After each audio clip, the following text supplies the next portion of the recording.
1 November থেকে নিষিদ্ধ হচ্ছে পলিথিন জাতীয় সব ধরনের ব্যাগ। কঠোরভাবে অভিযান চলবে কারখানাগুলোতে, এমন নির্দেশ দিয়েছেন পরিবেশ উপদেষ্টা সৈয়দা রেজওয়ানা হাসান।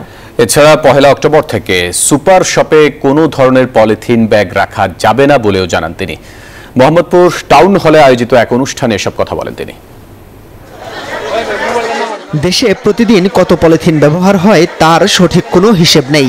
মূল সমস্যা, পলিথিন জাতীয় পদার্থ পচে না, মাটিতে শত শত বছর থেকে নষ্ট করে সব ধরনের জৈব গুণ, পৃথিবীর জীববৈচিত্র্যের উপরও তৈরি করে বিরূপ প্রভাব।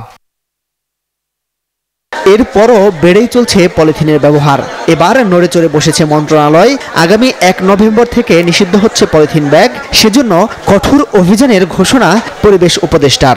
1 অক্টোবর থেকে দেশে বিদ্যমান যে নিষেধাজ্ঞা আছে পলিথিন এবং প্রোপাইলিন ব্যাগের ভিতরে, সেটা আমরা সুপার শপিং মলগুলোতে প্রয়োগ করতে যাচ্ছি।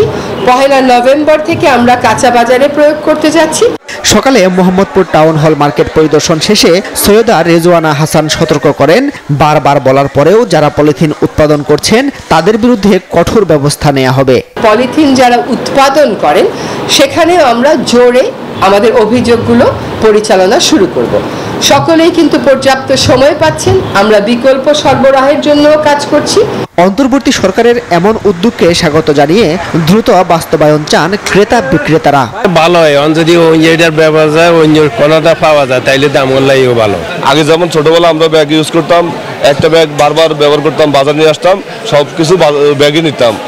এখন পলিথিনে আমাদের ক্ষতি হইতেছে, তবে জায়গা থেকে উঠাইলে অনেক ভালো হবে। করতে পারলে তো ভালো, আমাদের দেশের জিনিস আমাদের হইতো, কিন্তু ভালো হইতো। পলিথিনে অনেক কিছু নষ্ট করে, পরিবেশ নষ্ট করে। প্লাস্টিক পলিথিনের বিকল্প হিসেবে কাপড়, কাগজ ও পাটের সরবরাহ নিয়ে কাজ করছে পরিবেশ অধিদপ্তর।